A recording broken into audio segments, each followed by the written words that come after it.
I said. At home. I asked, what's going on? She tells me, there are shots being fired here in the park. I'm taking pictures for your husband. She wanted to give George exclusive pictures. At the time she's telling me this, I have a second line on my phone, and it's a close friend of ours, who's a police officer. I pick it up, and he asks if we're okay, if George is okay.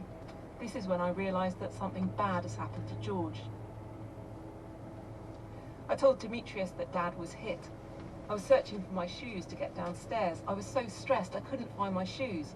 I went downstairs, and here, 20 metres away, there were police cars, police bicycles, and a lot of police officers. George was on the left side of the park, lying on his face, and on the right side from the park was the ambulance with the doors open. At that time, I was asking everyone why the ambulance is not taking him.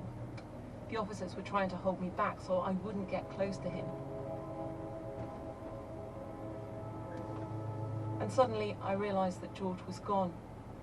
At the same time, Demetrius had also come downstairs. He grabbed his head and said to me, "Mom, tell me it's not Dad." And I told him, "My love, it's Dad.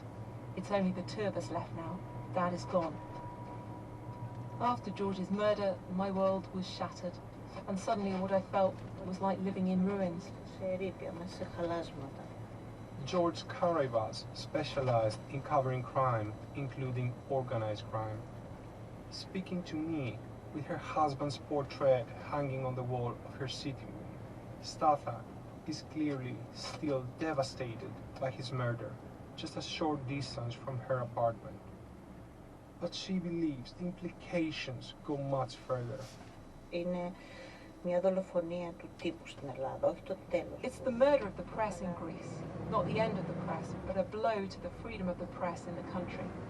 Yes, I believe it was done to scare the rest of them too, because George was a bit more intense than everyone else. It was a typical message. Stop it, because you'll get this in the end. Είναι χαρακτηριστική ότι σταματήστε γιατί θα έχετε το τέλος του. Everyone I spoke to in Athens talked about this murder and speculated about why it remains unsolved. In 2023, 2 men were arrested on suspicion of killing George, but some people ask, if this was a conspiracy, what about the people who plotted it? Pavlos, the minister, told me that he completely shares Statha's frustration and he hopes the case will be solved as soon as possible. But this combination of stories has seen concerns raised elsewhere, including the European Parliament. One of the most prominent critics there is a Dutch member, Sophie in 't Veld.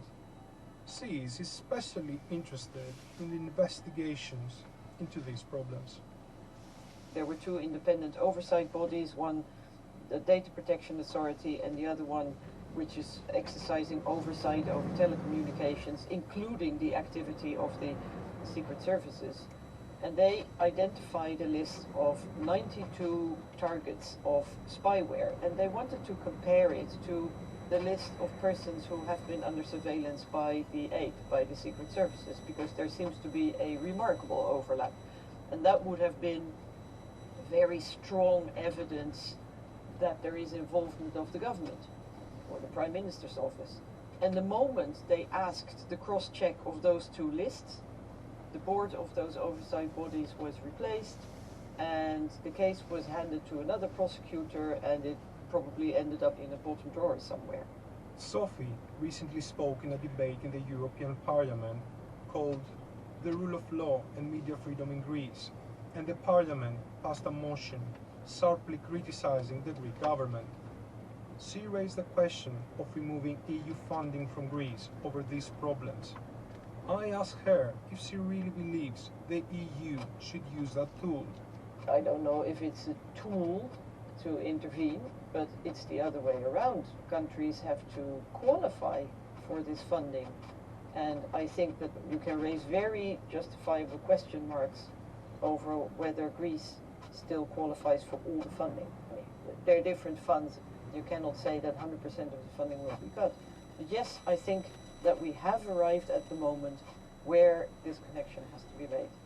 Sophie emphasized that some of these problems predate the current Greek government.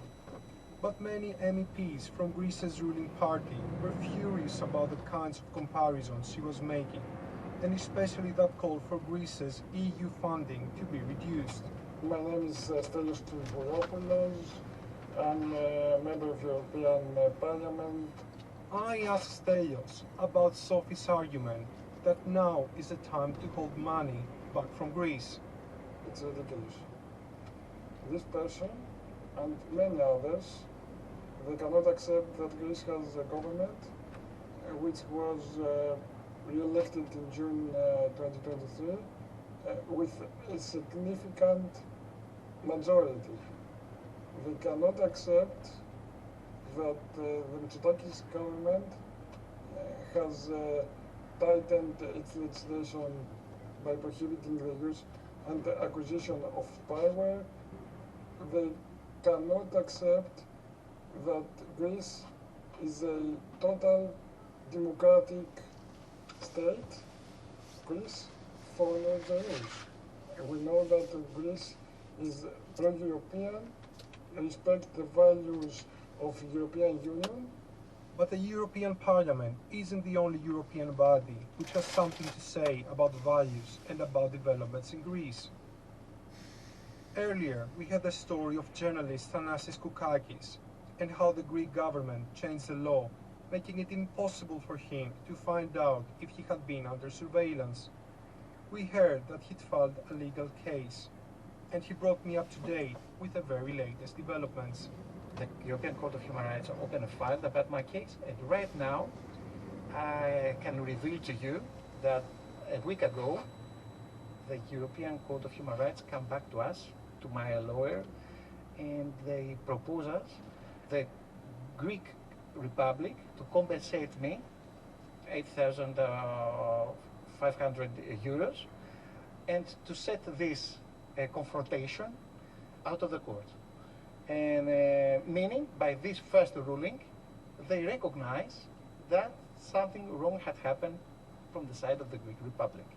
Okay, we are going to follow all the regular procedures in order to have a final judicial ruling from the European Court of Human Rights. We are very confident that this will happen inside 2024, and of course, we are confident that the court will rule that the Greek Republic, by amending the law, violate my personal rights, and that was wrong. Pavlos, the Greek minister, said he couldn't comment on that legal action. And if Thanasis does get a full judicial ruling, we don't know what it will say. But as he chatted to me, he certainly seemed confident that a ruling could mark a turning point for media freedom in Greece. Thanks for listening to Reporting Greece from BBC World Service, presented by me, Nikos Papanikolaou, and produced by Giles Edwards. You're listening to the BBC World Service, and here's what's happening in the studio this week. John Foreman is a landowner.